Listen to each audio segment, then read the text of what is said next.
this Toronto Raptors team just got a lot more scary. As of course, Scottie Barnes has been anointed by the front office, by the coaching staff, the face of this Toronto Raptors team. But one thing he needs to do to take that superstar leap is really improve that jump shot. Now, with Brandon Ingram being brought in, a lot of the younger guys coming to their own as basketball players, there are high expectations for this Toronto Raptors team to make a playoff push this upcoming season. And now we have some developments which makes this team a lot more scary. And even without blockbuster moves, even without, the rumored big fish ended up being signed over the course of this offseason, there are some really interesting developments which make this team a lot more scary and interesting for Raptors fans to be tuned into heading into this season. So we're going to break down what those are and address some of the concerns people have brought up regarding this roster outside of transactions and financial and the Edward Rogers space of things, but actually out there on the basketball court. So we have a lot of things to dive into in this video, so let's dive straight into it because Scottie Barnes, of course,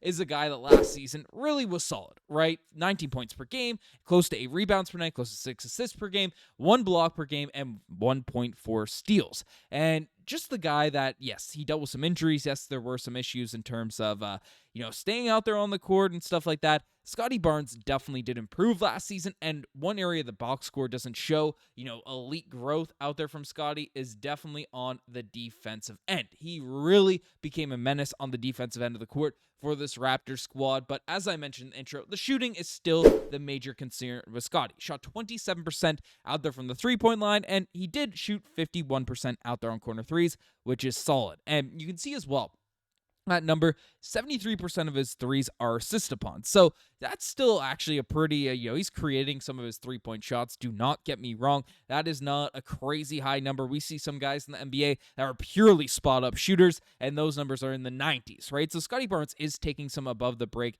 dribble threes, but he's not shooting them at the greatest of percentages. And about 26% of his shots are from beyond the three-point line. So we know Scottie Barnes, in order to open up the rest of his game, in order to really maximize his ability to use that elite court vision at the forward spot to, elevate his teammates in Brandon Ingram and Jakob Poeltl and RJ Barrett and Immanuel Quickley, whoever he's going to be out there on the court with, he needs to be a threat from beyond that three-point line. And now we have some very, very exciting developments as, firstly, there's been a couple clips leaking about Scottie Barnes really putting in work. The handle looks really tight, and he is working on that off-the-dribble pull-up three. He is really trying to, not just be a spot-up guy, not just be a guy that's catching and shooting, doing this stuff, but whether it's from the three-point range, whether it's from the mid-range, Scottie Barnes is trying to improve out there as that three-point shooter. And frankly, that's going to be crucial for this team, for him to be putting in the work, not just in his ball handling, creation stuff, but being able to let it fly off the release without his shot being set. Now, we did see Scottie Barnes last season take a bunch of these shots from the mid-range area, right? Like, it's not the craze to high volume. It's a modern NBA. Unless you're DeMar DeRozan or Kawhi Leonard in Raptors history, not a lot of guys are taking a high volume from those areas. But you see, in that sort of, 10-foot range, right around the free throw line, a little bit inside, that was Scottie Barnes' best area of action out there on the basketball court. And whether those shots were floaters, whether those shots were dribble pulls, he had a solid combination of them all last season, right? But Scottie Barnes, actually, I think it was an underrated area of his game last year, was hitting some of those mid-range shots close to the basket. Like, he wasn't elite, one of those elite wings, Kawhi Leonard-esque. You'll be able to dribble pull from the midi, of course, but also from the three-point line. But he was shooting, and you can see the more red it is, green is average, red is above average, blue is below average.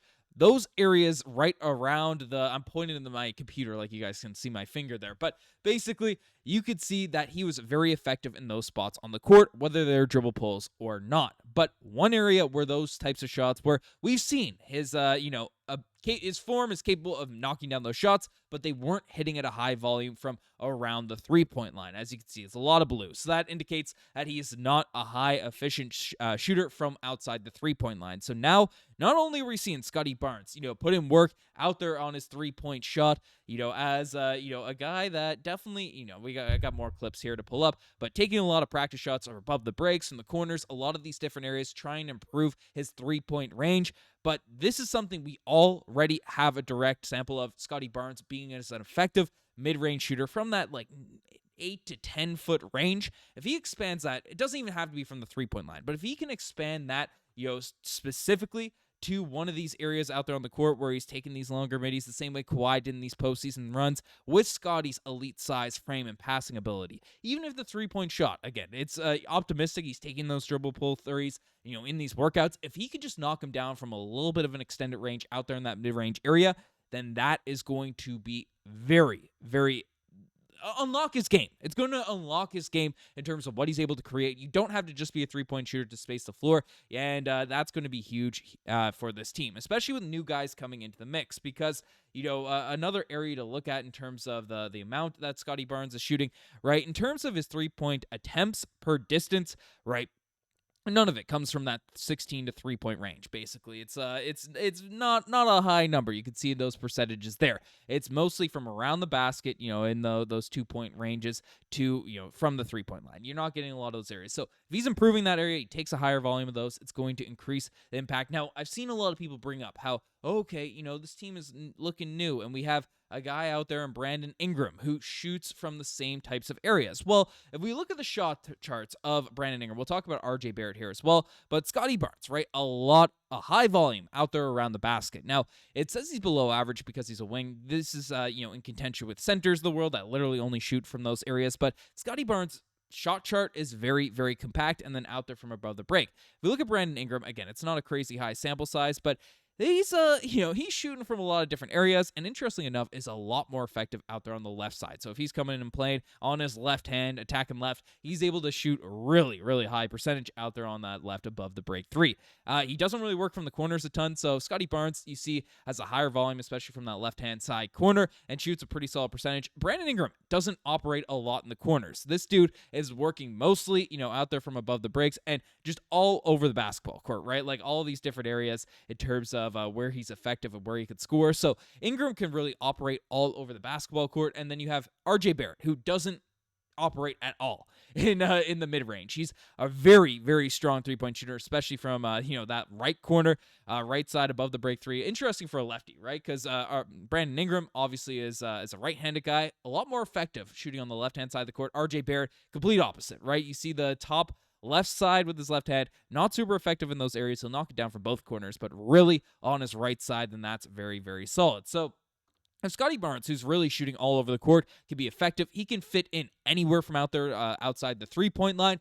And then really, especially where RJ Barrett isn't shooting the mid-range at all, right? He's attacking the rim a lot more, is in those Scottie Barnes shooting similar shot charts now at this point. If Scottie Barnes can be effective out there for those longer mid-range jump shots, that is going to really balance the Toronto Raptors offense and get the most out of a team that, again, has brought in some firepower this year with Brandon Ingram, who averaged 22 points per game, 5.6 rebounds, 5.2 assists. You see the Bill Simmons of the world. You see all the people that briefly talk about the Raptors aren't really seeing what's going on, saying, oh, this isn't going to fit. This doesn't make sense. This team is overpaid. And yes, we do have some contract issues, which will need to be solved long term. But frankly, I can really see this team, especially if Scottie Barnes has that extended, jump shot going into next year, be very, very scary for any team, especially out there in the Eastern Conference. So let me know what you guys think about all of this in the comment section down below. You guys have the best thing as far as subscribe to the channel if you guys haven't already. Anyways, I'm signing out. Cheers.